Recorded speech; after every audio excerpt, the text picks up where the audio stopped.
somebody and said the prophet had missed it. Do you believe a revival's coming?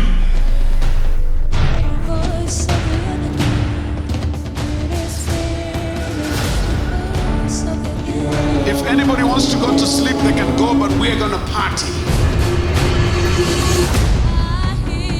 All the way from Tanzania, ako wapi?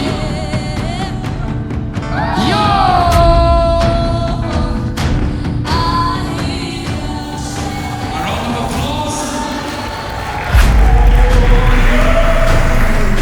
Jesus' disciples came back to him and he said, let's get him some food. He said, I have meat to eat that you know not of. They said, somebody give him a sandwich. Jesus said, I ain't talking about food, man.